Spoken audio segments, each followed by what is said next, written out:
Hey, welcome everybody. Brother Goodwin here. We got an exciting program for you. We have a special guest in the studio. We got an evangelist Tim Booth. Some of you may have heard of him. He preaches around the country, and we're going to hear him today. He's going to share some things about prophecy, and I'm going to ask him some questions. And I want to see what he's seeing around the nation, what he's seeing in our churches, and whether he feels like we're at the end of this thing or not. So stay tuned.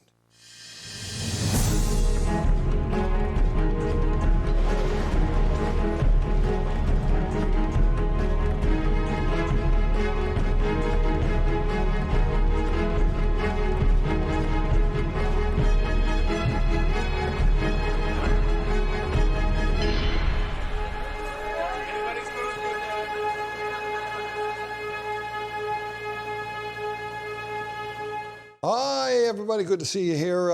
We have a special guest, as you can see. We got Brother Tim Booth, Evangelist Tim Booth. Brother Booth, you're older than I believe you're Yes. 69? Correct. And he was just showing us a picture of him and his wife in 1976. You were 19 or 20? I was 20.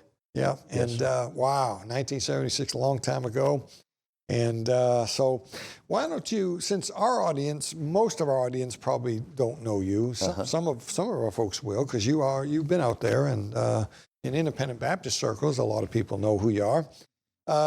Take a few minutes, tell them about your upbringing and how you got saved and how you're called to preach and that kind of stuff. Okay. Yes, sir. I tell everybody I grew up in California, but it's okay. I got over it. Got over it. And my dad was a pastor, and when I was born, he was pastoring Faith Baptist Church in Strathmore, California.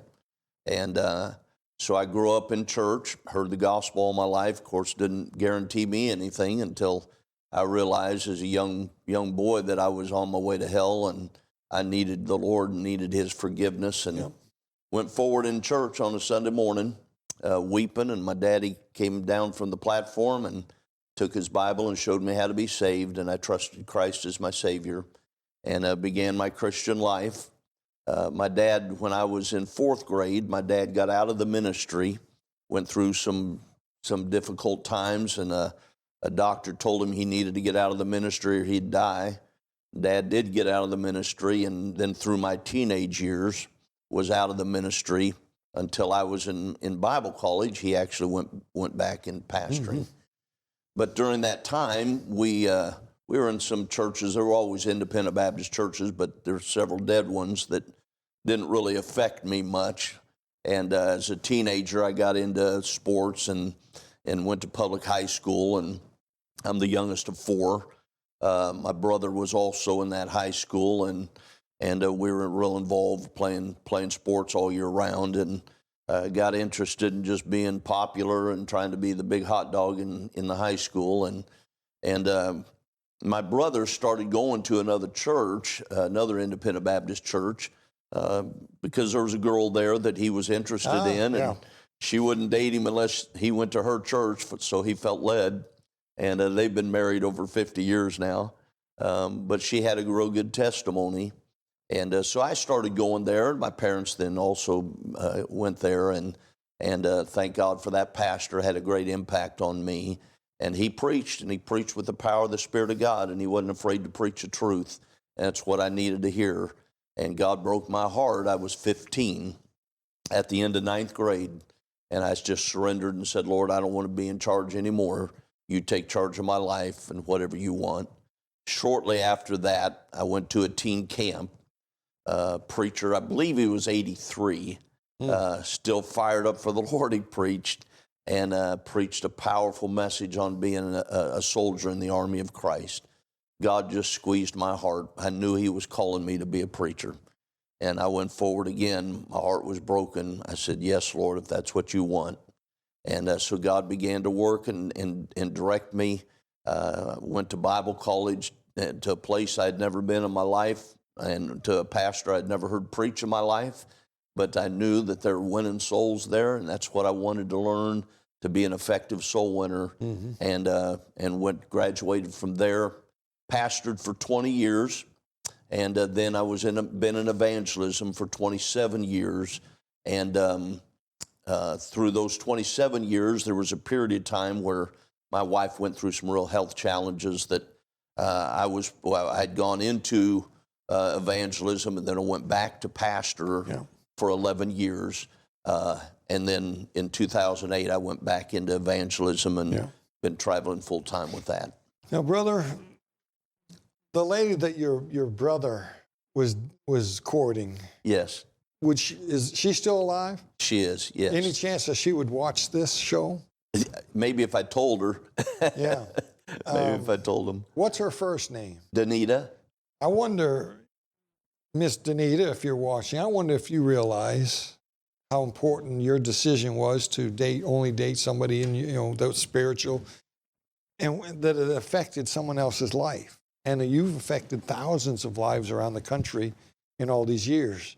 Look at the hand of God here. Yes. Just the simple thing of your brother wanting to date a girl, and he had to go to that church to do it, and somehow you went with him. Right. And your life was changed. Absolutely. She had a part in that. Absolutely. So that's very interesting. Powerful, isn't it? Yeah. And the hand of God, sometimes you don't see these things until going forward, and then you look back and you can see the hand of God in history. I agree, brother. I don't think we put enough emphasis on just our daily testimony. Yeah. And we don't know how it's affecting others, but it affects others. Yeah, it sure does. Yeah. Well, I want to read a passage, brother, in 2 Timothy 3. We use this a lot here at Processing the Spotlight, but it's an important prophetic passage. And I want to read just some of it here. I probably won't read it all, but very familiar to everybody. This know also, this is 2 Timothy chapter 3, verse 1. This know also that in the last days, now that's pretty plain. Paul is talking about the last days. Now he doesn't mean just the New Testament age. I believe Paul is talking about the last days before the return of the Lord Jesus. This know also that in the last days perilous times shall come, dangerous times, peril. For men shall be lovers of their own selves, covetous, boasters, proud, blasphemers, disobedient to parents, unthankful, unholy, without natural affection, truce breakers, false accusers, incontinent, fierce, despisers of those that are good, traitors, heady, high-minded, lovers of pleasures more than lovers of God. I could read on, but we'll stop right there. This is a sign of the world around us. This isn't really a church sign here, although some of this could apply inside the churches, I guess. This is mainly what I call the signs of the times concerning people of the world around us, dangerous times. Mm-hmm. Personally, I believe this is us today. If you go to the big cities around the country, around the world, it's getting dangerous. Yes. Perilous times are here. I mean, when men are lovers of their own selves, that alone is dangerous. If men are in love with themselves but not their fellow man, and you see that on the highway when you're driving, people cut you off and see that in our political leaders. Yeah. So what I wanted to ask you concerning this passage, you're a preacher, you've traveled to churches around the country. I got a couple questions. First of all, I want to know, do you see this around the country in your travels? Do you see that this is coming to pass and that we are in these times? Oh, 100%, brother. I mean, it's so obvious. I don't know anybody that doesn't have their head in the sand that could not see those things are so descriptive of the world we're living in. Yeah. So, as an evangelist, what does a preacher do about this? What does a pastor do if he believes this? How do you handle this? You know, I think, Brother Goodwin, one of the greatest challenges is, though we who are saved, we still live in this world. Yeah. And this world affects us. Yeah. And you begin to see these things you read about that's in this world influencing the thought patterns of those who claim to be Christian. Yeah. And so a pastor has to be aware. And I think a man of God is not here to be popular. He's here to help people and point them to Christ. And that means you got to tell the truth. And sometimes we have a lot that's going on that people just want to be petted and feel good. Yeah. But the truth is what sets us free, and you got to point out truth.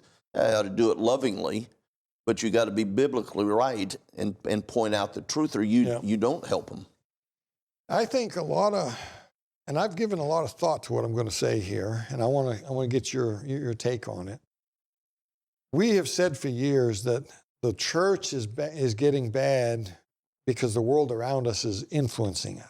I'm not saying that's not true, but I have a different take on that. I want to throw this out to you here. You don't have to agree with me, though I'm sure you will. Yeah. But I look at it differently. I think the church has lost its influence on the world. And as the church goes bad, and as we lose our convictions and our standards and our modesty and morality, I think as the church goes bad, it's like the salt. If the salt is not salty, how will it salt the air? How will it preserve? So I think as the church goes bad, the world around, the community around us goes bad. Do you see it that way, or do you see it differently? I do, brother. Of course, I agree with you because I don't want to get in trouble. But but I see both sides of it. Yeah. And I think it works together because when we were talking about this some when we were coming here, that when we leave the doctrine of separation from the world, then that world will influence us. If we're going to hobnob all the time, and then we allow the world to influence us, and it's a double-edged sword, and then we lose our influence on the world when we don't have the courage to stand. When you separate from the world, doesn't mean you think you're better. Right. Doesn't mean that you despise the people in the world. No, we love them. We want to reach them. It's kind of like the gasoline. If we could personify gas, make it a person or a metaphor, so to speak. If the gas mixes with the water, it's not going to be very effective. Right. And that's a good illustration. I think as the church loses its qualities of the gas, we no longer have that spark anymore. Boy, be careful about that spark around gasoline. But then the engine isn't going to run good, and it's not going to get around town and influence other people. Kind of corny illustration, maybe, but it's exactly right, brother. And of course, you and I just really got acquainted here in the last year, and it's been a blessing. I've read several of your books. I make no boast of being an expert on prophecy. There's a lot that has helped me just kind of put together some things that I wasn't real clear about. The framework, I was with you the whole way, but in those, it talks about the Laodicean church. Yeah. And there's no doubt we're seeing it. That's us. That's us. See, that's a passage that's a church prophecy. Right. Matthew 24 is Israel. Revelation chapter 2 and 3 is the church as it's going to exist. I think that seventh church, the Laodiceans, notice how it's not the church of it's the Laodiceans. Right. It's not the church of Ephesus. It's not the church of Philadelphia. It's the church of a group of people. Something's changed with that one. Kind of like the invisible church that us Baptists talk about. Right. So that's a passage, no doubt, that's talking about what the church is going to be like. And the main thing that I see there is they lost something. They lost their hold on the book, the Word of God. Oh, they still have Bibles, too many Bibles, two different versions, but we've lost our hold on the King James Bible and that final church age. And that's where we're at. And God says, I counsel thee, buy me gold, tried in the fire, that thou mayest be rich. So, now with that in mind, of course, the book of Revelation, guess who that was written to? The pastors. Right. Because John was told to write it down and send it to the angel of the seven churches, the angels. Right. And I believe that angel is not a literal angel. Otherwise, you'd have airmail. And God doesn't use man to send a message to an angel. I mean, that's common sense. God uses angels to bring a message to man sometimes. Not often, but sometimes. I believe what the angel is in Revelation in them seven churches is the pastor of them local churches. here's what hit me a couple years back. That makes the pastor the missing link of prophecy. Mm. The book of Revelation, one of the most prophetic books in the entire Bible, was not written to the common guy or the church members, so to speak, although we certainly have it. It was originally given to the pastors to be shared and preached to their people. That's taught. excellent. Now that brings me to my next thing that I want to ask you about here and get your comments here. Doesn't that make the pastor an important piece of the puzzle of people understanding prophecy today? Absolutely. And I think that's an excellent point. do you think our pastors have, not all of them, but do you think a lot of our pastors have dropped the ball here? I think so, brother. And of course, as an evangelist, my heart is burdened for pastors. I love preachers. I think growing up a preacher's kid, the Lord put that in my heart. Yeah. I love pastors and their families. I want to be a blessing and encouragement to them. You go back to training. You know, a pastor goes to a Bible college. He's trained. You know, are we?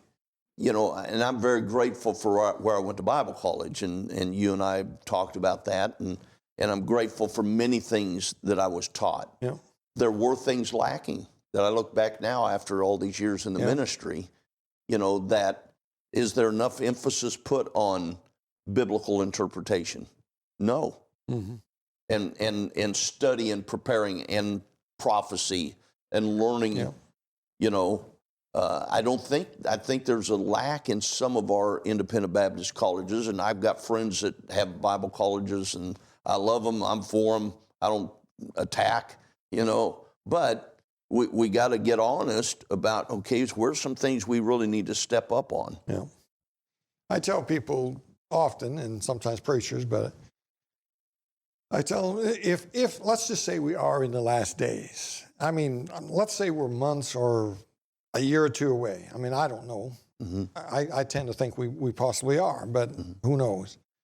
Let's say we are very close to the end. Wouldn't that make prophecy more important than it's been like 20 years ago? Wouldn't it be? Absolutely. Wouldn't it be more important? Absolutely. Wouldn't it be something that the pastors ought to be talking about? Say, hey, we better get ready. Time is short. If you're going to get your mom saved, you better get her saved because the trumpet's getting ready to sound and it's going to be over. Absolutely. I look at this like the Indianapolis 500. I'm not a race fan. My brother Steve's a big race fan. He'll sit down and watch that. I joke about it. I said, man, you can watch it later. Just go to all the wrecks. You want to see the wrecks and the big crashes and cars flying around in the air, you know. And the last two laps, all you got to watch. That's where the race is won or lost. It's too late to go get gas. It's too late to get your tires changed. Right. There's 2 laps to go. This is it. It's do or die. Put the pedal to the metal and see which guy gets to the finish line first. And that's it. So, but they'll sit there for hours, you know, watching and I'm just fun. And I know some of you guys that like race the Indianapolis 500, NASCAR racing. Yeah. It's just not my thing. But I look at it this way. I think what is it? Not the white flag. That means there was a wreck. There's a flag they raise when there's 1 lap to go, and I forget what color that flag is. That lets you know this is it, and it's not time to, it's not time to go get your tires rotated. It's not time to go get topped off on gasoline. This is do it because if you do, you've lost. This is it. This is the last lap. I've got to give it everything I've got if I have a chance of winning. Now, if you're already 3 laps behind, it's too late for you. But I think that's an illustration of today. I think we're on that last lap. Now, does that last lap mean we got a month or a year? I don't know. I'm not saying that. I'm just saying we're in the final moments of this thing. And if that's true, don't we need to put the gas pedal down? Don't we need to give it all we got? That's all I'm saying. Absolutely, brother. And I'll tell you honestly, and I'm not trying to just pat you on the back, but reading your books in the last couple of months, I got under conviction that, Lord, I should have been much more focused and studied my prophecy better. Yeah. And it really has. It really, because I agree with you 100%. I think I think it could be any minute. And I'm excited about it, but I want to be able to pass that on to people. And it has really challenged me. Yeah. I think there's 2 or 3 reasons why a lot of our men of God, and I'd like to help them. I believe I can help them. Mm-hmm. I believe I'm a simple guy. Sometimes people think that I'm real smart. I'm not smart. I'm not smarter than anybody else. I write my books. I write things in a way that I can grasp it. I find illustrations to explain stuff. I try to write on the bottom shelf. I don't use a lot of big words. I try to make it understandable because I need it that way for myself. I think pastors, some of them, are intimidated because they don't know prophecy. Mm-hmm. And they don't want to bring someone in that maybe could help them, maybe because they feel embarrassed. How can I overcome that? How can I help a guy to get past that? You got any thoughts? That's a good question, good thought. I think you're probably right. I think there are sometimes pastors are intimidated about that. I think sometimes because, frankly, brother, in independent Baptist churches, we haven't made it the main, or a main topic. We've been about soul winning. We've been about, separation, and those things are absolutely essential. Sure. But I think because exactly right that we are in the last times, and that it needs to be emphasized. And if we believe this book like we say we do, then it's a crucial part. And I think that we do need to put the gas pedal to the metal, and people need to understand that. So with pastors, as an evangelist, I know, and I've pastored. I kind of can understand their mindset at times, I think, and sometimes they are nervous about somebody coming in and teaching something that they're not sure where they stand on some of those things. But I think, man, if we can get your books out more, I don't really know the answer to that. I think if you had an opportunity where pastors would meet you and recommend you, I think that's a big thing. I think it's the word of mouth of other pastors. Now, boy, it's so important that we help our people realize the end is near, because I think it would make a difference. I know in the 60s and 70s, late 60s, 70s, I've talked to some of the old timers. They said the churches boomed, and they said it was prophecy. Tim LaHaye, I lost the name of the book now. Not the Tim LaHaye, the other guy that just died, the late great planter with Hal Lindsey. Oh, mm-hmm. That and Tim LaHaye had some stuff too, but prophecy got real big. Jack Van Impe was around way back then, and I think some date setters came along and scared our guys off. Yep. And so we threw the whole thing, and we're not going to touch it because of date setters. That's no reason to. Right. Bible theologians claim 1/4 of the Bible is prophecy. And I'm not denying that, but I believe prophecy is on every page of the Bible. I believe there's a prophetic lesson on every page. It's just harder to see. But have you ever noticed our songbooks? Almost every song we sing has something about the trumpet or the rapture or him coming for us. And I mean, a lot of those songs are written back in the 1800s. It was big then. These people looked forward to the coming of the Lord. Yeah. It is called the blessed hope. But when you talk to some pastors, you wonder, is it blessed or not? I mean, it just seems like it's not in their thinking at all. And I don't know. You got any other thoughts on? Well, I think also, brother, is if we really get to understanding, you can't read this book without it affecting you. It's a powerful living book. And when you study the Bible and you see those prophetical things, and it just grabs you that, man, this is now. This is now. Well, that prophecy giving you that motivation, it affects everything else. It affects your soul winning. It affects your your separation. It affects your testimony because, boy, you know, I could stand before the Lord today. And it does. It motivates. And I think if pastors, you know, could get a hold of that, I know it's encouraged me. You know, think about that. When that trumpet sounds, we are instantaneously going to be standing Absolutely. before Him. I don't think we really can grasp that. Right. How big that is. Right. And, you know, how much money I had in the bank's not going to matter at that moment. Exactly. And how nice of a house I had, or my nice truck that I got out there. It isn't going to matter. Right. A hill of beans at that moment. Right. Eternity suddenly is here, and I'm standing before the King of Kings. And the Bible does say, and this kind of haunts me, the Bible says many will be ashamed in that day. You know, some people are going to be raptured from the bar, let's face it. Some people are going to be in the tavern drinking, and I know not everybody agrees with me. They think, oh, you can't be saved and do that. I'm telling you, saved people can do just as wicked as a worldly guy can. Yeah, they're still in this flesh. That's right. Like you said earlier, this flesh has not gotten saved. It's the spirit that got saved. We got a little bit of time, not much. Just briefly, when you travel to different churches, do you feel that, is there many churches you go to, you feel like they really believe we're in the last days? You know, I get into some really good churches, and there's some good brothers out there that I just am so thankful for, that are still fired up. They're still standing the same truths, the same convictions, same standards, and still believe the King James Bible, and, you know, they're right on target. And I would say most of the churches most pastors that don't have that passion don't want to ask me to come to preach. You know, and I'm a nobody, but they, you know, they're not going to want my kind of preaching. And so I'm fortunate that way.